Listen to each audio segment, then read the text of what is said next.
सो आ गए हम बुक में, चलो देखते हैं। ठीक है, क्वेश्चन इसमें 25 है, बट हम लोग जो यूट्यूब पे डाल रहे हैं वो क्वेश्चन नंबर 2 होगा। और रोलैंड लिमिटेड का बैलेंस शीट अपने को दिया हुआ है। ठीक है, equity share capital, equity share, ठीक है, preference share, preference share, 7% debenture, secured loan, 8% deposit, unsecured loan, USL. ठीक है, bank overdraft, non quick current liability, NQCL, creditors, quick current liability, unpaid dividend, quick current liability, outstanding expenses, quick current liability, reserves, reserves and surplus, provision for tax, quick current liability, profit and loss account, reserves and surplus. ठीक है, cash in and cash at bank, quick current assets, quick current assets, bills receivable, quick current assets, debtors, quick current assets, stock और advance, ये दोनों क्या आएगा, N Q C A, non quick current assets, non quick current assets, furniture, machinery, building, गुड्डू, ये सब कहाँ आएंगे, फिक्स एसेट्स, है ना। फिर प्रिलिमिनरी एक्सपेंसेस, फिक्टिशियस एसेट्स, ठीक है, फिक्टी, calls in arrears minus from equity share, ES मतलब इक्विटी शेयर। फिर अपने को नीचे क्या बोला है, convert above balance sheet in vertical form, ठीक है, अपन कर लेंगे, पहले भी अपन ने किया हुआ है पहले चैप्टर में, and calculate current ratio, quick ratio. तो चलो ये बैलेंस शीट रेशियो अपन कर लेंगे इसको।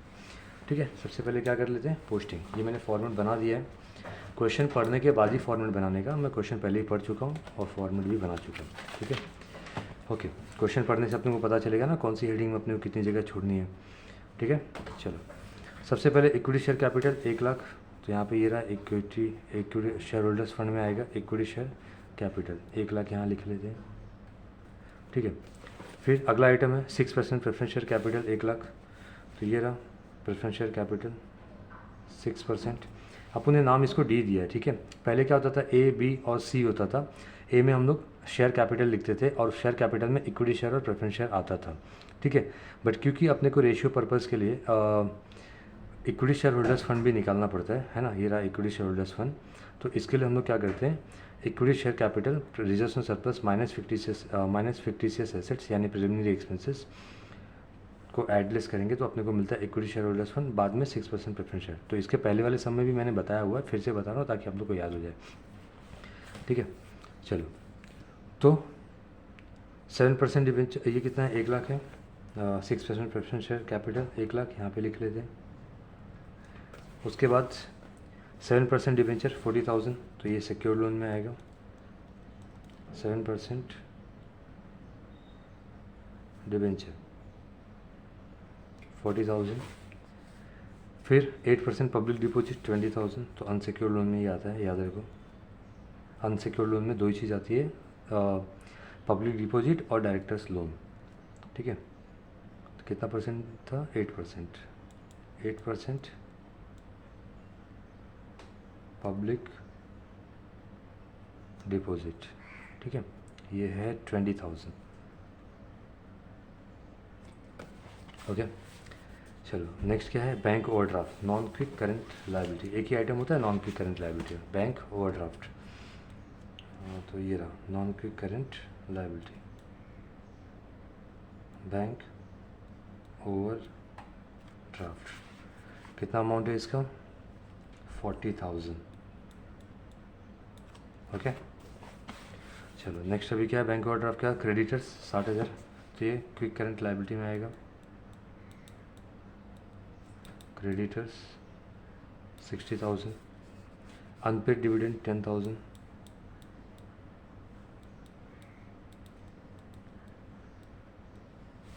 अनपेड डिविडेंड 10,000,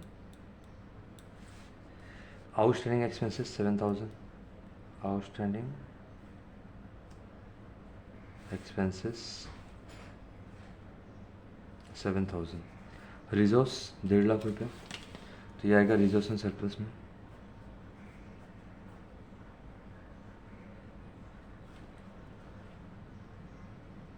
एक 1,50,000, फिर provision for tax quick current liability होगा ये 20,000।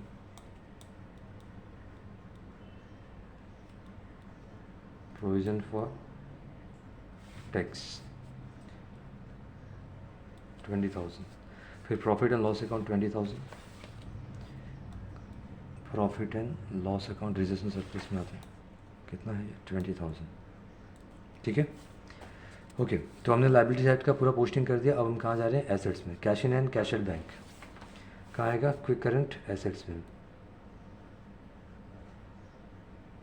Cash in hand, cash at bank 2,000, 10,000। Bills receivable 30,000। ठीक है ना। फिर डेटर्स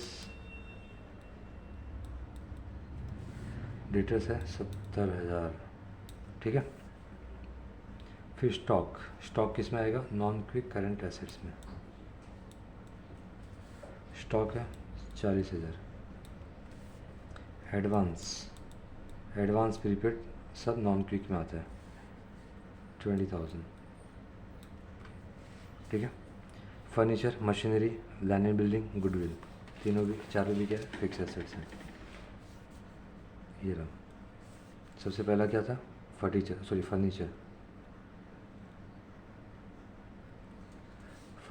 कितना है? 30,000। देन मशीनरी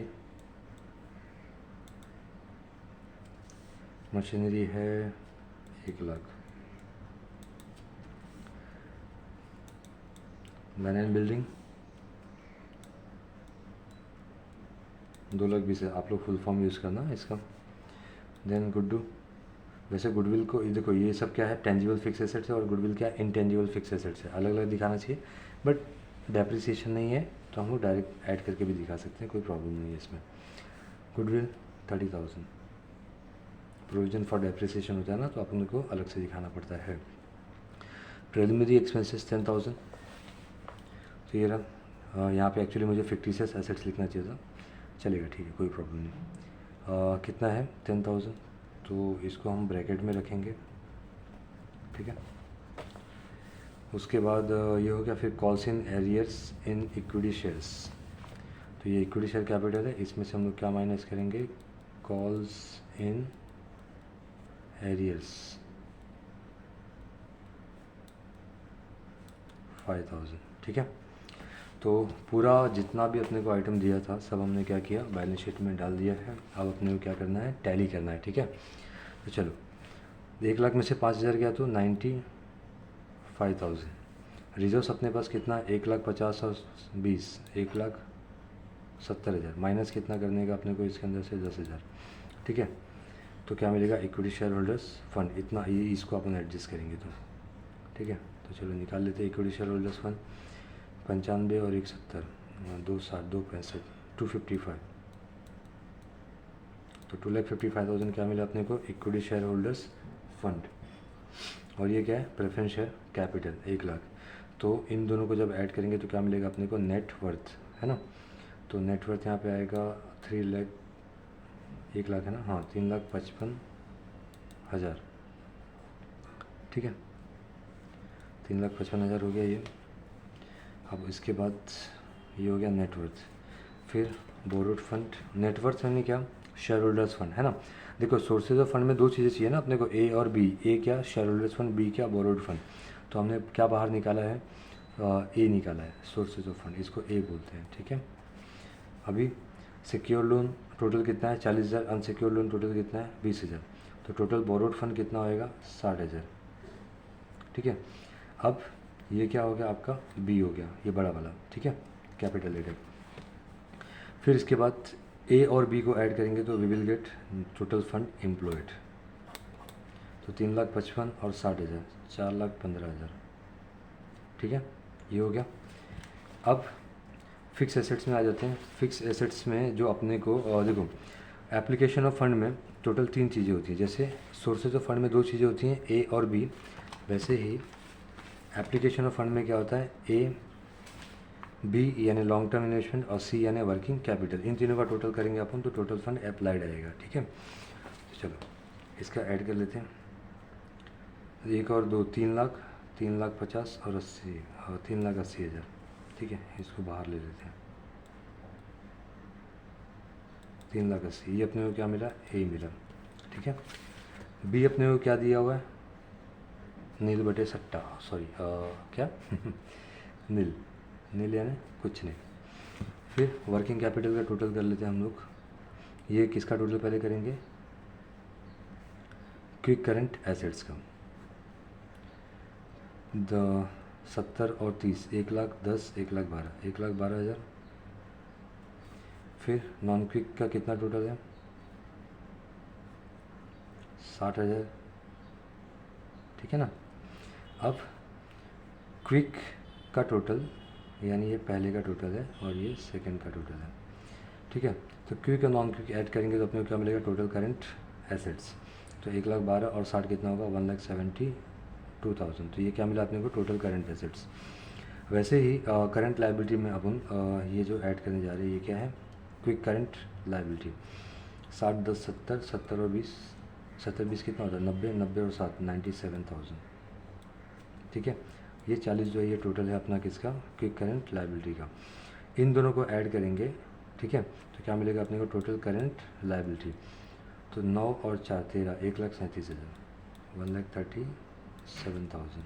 ठीक है, अब ये 1,37,000 अपने को क्या करना, माइनस करना है, किस में से, करंट लायबिलिटी में से, सॉरी करंट एसेट्स में से करंट लायबिलिटी माइनस करना। तो क्या मिलेगा अपने को, वर्किंग कैपिटल, जो कि क्या होगा, सी होगा, है ना। तो एक 3 जीरो माइनस कर लिया हमने। 12 में से 7 गया 5, 6 में से 3 गया 3, 35,000। ठीक है, ओके। तो चलो, तो 3,80,000 प्लस कुछ नहीं, है ना, प्लस कुछ नहीं, और ये 35 कितना हो जाएगा, 4,15,000। तो अपना बैलेंस शीट टैली हो गया। यहाँ पे देखो टोटल फंड एम्प्लॉयड 4,15,000 और टोटल फंड अप्लाइड भी कितना रहा है, 4,15,000 यानी टैली। चलो ये तो हो गया फॉर्मेट अपना फॉर्मेट का भी रिवीजन हो रहा है। अभी हम लोग क्या करेंगे, रेशियो करेंगे। ठीक है, हो गया। सबसे पहला जो अपने को रेशियो दिया हुआ है वो क्या है, क्या निकालने दिया, करंट रेशियो। तो करंट रेशियो, नाम में ही पूरा रेशियो छुपा हुआ है। ठीक है, करंट यानी क्या, current assets upon current liability. ठीक है, ये पे फॉर्म में रहेगा तो इसको मल्टीप्लाई बाय 100 नहीं करेंगे। तो करंट एसेट्स का टोटल चलो कितना है देख लेते हैं। टोटल करंट एसेट्स कितना अपने पास, 1,72,000 और करंट लायबिलिटी कितना अपने पास, 1,37,000। तो 1,72,000 डिवाइडेड बाय 1,37,000 कैलसी करोगे तो आपको आंसर आ जाएगा 1.26:1। ठीक है, चलो दूसरा क्या अपने को बोला है, क्विक रेशियो। ठीक है, इसमें क्या आता है, quick current assets divided by quick current liability. आप लोग है ना फुल फॉर्म लिखना। ठीक है, तो क्विक करंट एसेट्स का अपना टोटल कितना है, 1,12,000। ठीक है, तो यहाँ पे लिखेंगे 1,12,000 और क्विक करंट लायबिलिटी का टोटल कितना अपना, 97,000। ठीक है, तो यहाँ पे लिखेंगे 97,000। अच्छा, आपकी बुक में यहाँ पे 1,32,000 लिखा होगा, क्यों, क्योंकि वो लोग ने एडवांस को किधर लिया है, क्विक करंट एसेट्स में लिया है। ठीक है, बट अपने को पता है कि एडवांस कहाँ आता है, नॉन क्विक करंट एसेट्स में आता है, इसके लिए। ठीक है, तो चलो इसका रेशियो निकालते हैं अभी। 1.15:1। ठीक है, फिर थर्ड अपने को क्या पूछा, proprietary ratio.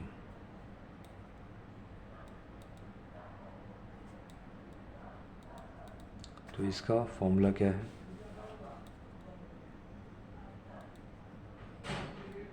Proprietors fund divided by total assets into 100। ठीक है, प्रोप्राइटर्स फंड यानी नेटवर्थ। तो नेटवर्थ अपना कितना है, नेटवर्थ अपना है ये रहा, है ना, 3,55,000, 3,55,000। प्रोप्राइटरी टोटल एसेट्स के बारे में मैंने क्या बताया था आपको last time? Total assets is equal to what? ठीक है, fix assets plus investment plus current assets, बराबर ना? तो फिक्स एसेट्स अपने पास कितना है? ये रहा 3,80,000। लॉन्ग टर्म इन्वेस्टमेंट है ही नहीं अपने पास, ठीक है। और करंट एसेट्स, तो करंट एसेट्स कितना है अपने पास? ये रहा 1,72,000। तो 3,80,000 और 1,72,000, तो 80 और 70, 3,00,000, 4,50,000, 5,50,000, 5,52,000, 5,52,000, ठीक है। तो ये फॉर्मूला याद रखना, ठीक है, 5,52,000।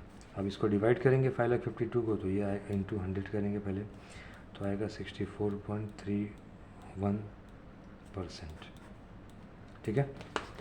फिर फोर्थ अपने को पूछा है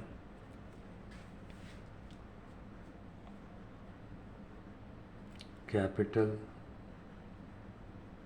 गियरिंग रेशियो, ठीक है। तो इसमें हम लोग ने कैसे किया था? प्रेफरेंस शेयर कैपिटल प्लस, ठीक है, और लास्ट टाइम डिवेंचर लिखा था, बट यहाँ पे क्या आएगा? Borrowed fund upon equity share holders fund, ठीक है। इसका मतलब मैंने बताया था, देखो प्रेफरेंस शेयर ऊपर जो लोग होते हैं ना, उन लोग का इनकम क्या होता है? फिक्स होता है। जैसे प्रेफरेंस शेयर होल्डर्स को क्या मिलता है? Fix rate of dividend. और बोरोड फंड यानी जितने भी अपन लोन वगैरह लेते हैं उनको क्या देते हैं अपन? Fix rate of interest. तो फिक्स रेट ऑफ इंटरेस्ट और फिक्स रेट ऑफ डिविडेंड, तो इन दोनों को क्या होता है? इनकी इनकम फिक्स होती है। बट इक्विटी शेयर होल्डर्स की इनकम क्या होती है? फिक्स नहीं होती है ना। इनकी इनकम क्या होती है? कंपनी को अगर कम पैसे प्रॉफिट हुए तो कम डिविडेंड मिलेगा, ज़्यादा प्रॉफिट हुआ तो ज़्यादा डिविडेंड मिलेगा। तो इनकी इनकम कुछ फिक्स नहीं होती है। तो कहने का मतलब क्या है कि ऐसा कैपिटल जिसका इनकम फिक्स है डिवाइडेड बाय ऐसा कैपिटल जिसका इनकम फिक्स नहीं है, ठीक है। तो प्रेफरेंस शेयर कैपिटल कितना है देख लेते हैं। तो प्रेफरेंस शेयर कैपिटल है 1,00,000, तो यहाँ पे लिखेंगे 1,00,000 प्लस बोरोड फंड कितना है? तो ये रहा टोटल बोरोड फंड 60,000, तो यहाँ पे लिखेंगे 60,000 divided by equity share holders fund. तो इक्विटी शेयर होल्डर्स फंड ये रहा, अपन ने निकाला है ना इसको, इक्विटी शेयर होल्डर्स फंड 2,55,000, तो डिवाइडेड बाय क्या आएगा यहाँ पे? 2,55,000, ठीक है। तो 1,60,000 डिवाइडेड बाय 2,55,000, ठीक है। ओके, ये हो गया। तो आ रहा है ये 0.63:1। आई होप आप लोग को समझा होगा ये। फिर अगला रेशियो है stock working capital ratio. Stock working capital ratio, तो स्टॉक वर्किंग कैपिटल नाम ही सजेस्ट कर रहा है, देखो स्टॉक और वर्किंग कैपिटल को का रेशियो निकालना है। तो ऊपर क्या लिखेंगे? स्टॉक, नीचे क्या लिखेंगे? WC यानी वर्किंग कैपिटल इंटू 100। तो स्टॉक कितना अपना? स्टॉक है 40,000, तो यहाँ पे लिखेंगे 40,000 डिवाइडेड बाय वर्किंग कैपिटल कितना आया था? ये रहा वर्किंग कैपिटल, ठीक है, कितना है? 35,000 इंटू 100। चलो इसको कैलकुलेट कर लेते हैं, तो ये आएगा 114.29%, ठीक है। तो ये क्वेश्चन में अपने को 5 रेशियो निकालने बोला है, बट बैलेंस शीट रेशियो कितने होते हैं? 6। तो चलो अपन छठा भी कर लेते हैं। छठा है डेब्ट इक्विटी रेशियो, ठीक है। डेब्ट मतलब क्या होता है? लोन, और इक्विटी मतलब क्या होता है? इक्विटी शेयर होल्डर्स फंड, यानी सॉरी प्रोप्राइटर्स फंड, ठीक है। तो यहाँ पे इसको याद रखना, इक्विटी शेयर होल्डर्स फंड मत लिखना, रॉन्ग हो जाएगा। तो यहाँ पे लिखेंगे borrowed fund divided by proprietors fund. Proprietors fund बोले तो शेयर होल्डर्स फंड, ठीक है। तो अब बोरोड फंड कितना है? तो अपने को पता है बोरोड फंड अपने निकाला हुआ है ना यहाँ पे। टोटल बोरोड फंड कितना है? 60,000, तो यहाँ पे 60,000 आएगा और प्रोप्राइटर्स फंड मतलब मालिक का पैसा। मालिक कौन होता है? मालिक मतलब शेयर होल्डर्स फंड। तो शेयर होल्डर्स फंड कितना, किसको बोलते हैं? नेटवर्थ को बोलते हैं। तो 3,55,000 तो यहाँ पे डिवाइड करेंगे 3,55,000, ठीक है। तो 60,000 डिवाइडेड बाई 55, 60,000 डिवाइडेड बाई 3,55,000, ये आ रहा है 0.169 है, तो 17 हो जाएगा, ठीक है। चलो ये हो गया। आई होप आप लोग को समझा होगा। समझा होगा तो वीडियो को फ्रेंड्स को शेयर ज़रूर करो।